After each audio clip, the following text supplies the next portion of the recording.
Vamos à aula de hoje. Na aula de hoje estaremos falando sobre as características comuns a todos os seres vivos. Isso significa dizer as características que todos os seres vivos possuem, apresentam. Primeira característica: composição química semelhante.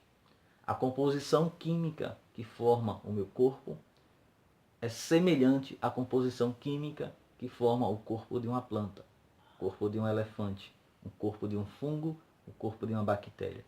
Todos nós temos uma composição química semelhante. Atenção, não é uma composição química igual, mas uma composição química semelhante.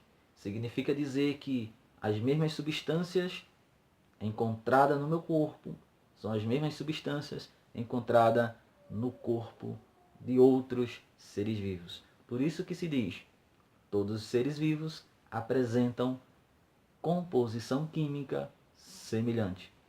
Outra característica comum entre os seres vivos: metabolismo.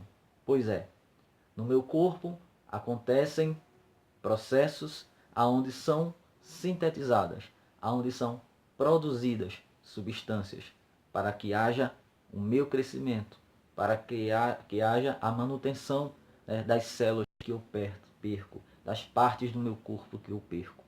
Então, são sintetizadas, são produzidas substâncias para que o meu corpo continue nesse formato, continue se mantendo com essa aparência. Claro que ao longo dos anos que vai se passando, esse metabolismo vai diminuindo ao ponto aí de o nosso corpo envelhecer, ok?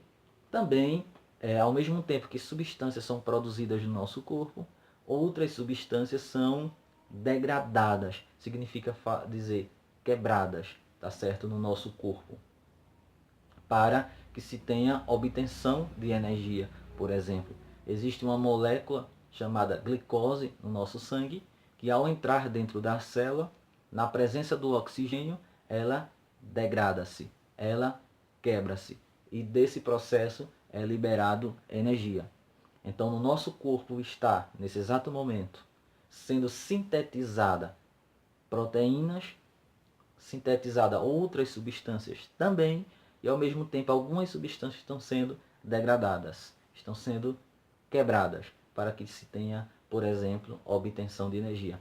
Esses processos que ocorrem dentro do nosso organismo, onde as substâncias são sintetizadas ou degradadas, onde são produzidas ou quebradas, a esse conjunto de processos se chama metabolismo.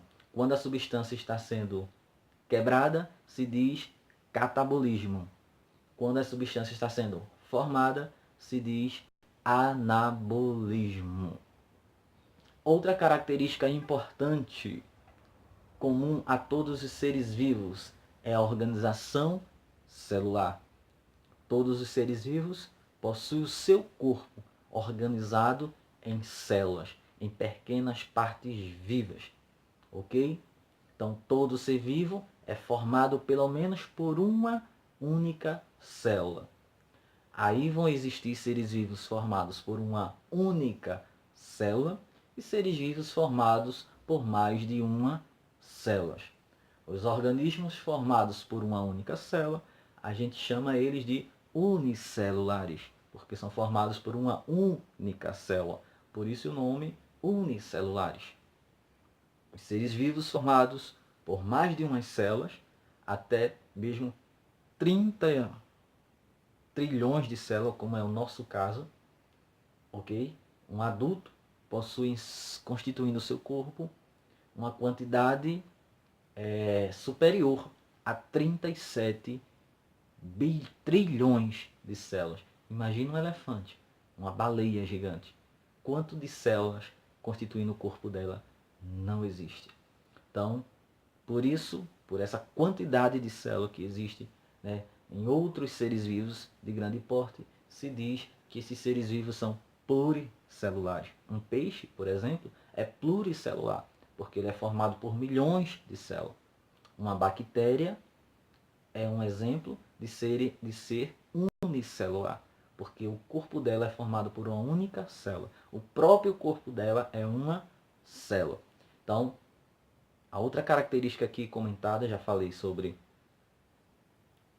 metabolismo, composição química e agora a terceira, organização celular. Organização celular, porque todo o corpo do ser vivo é formado por células. Quem é formado por uma única célula, unicelular. Quem é formado por mais de uma célula, pluricelular. Outra característica importante, o ciclo de vida. Ciclo de vida. Todo ser vivo apresenta um ciclo de vida. Significa dizer que ele nasce, que ele cresce, que ele possivelmente se reproduz e finalmente morre. Todo ser vivo passa por esse processo. A reprodução pode ser de dois tipos. Existem dois tipos de reprodução. Reprodução assexuada, onde o corpo do ser vivo pode se dividir em dois. E essas duas partes constituirão aí novos seres vivos. E esses novos seres vivos que surgem são idênticos ao ser vivo do qual eles foram partidos, se originaram. A reprodução sexuada é aquela produção onde vai ter o encontro do gameta masculino, o espermatozoide, com o gameta feminino, o ovócito. E na união desses dois gametas surgirá um novo organismo, diferente, né, do pai e da mãe. Nesse caso, se diz que é reprodução sexuada. Essa foi a aula de hoje e até a próxima.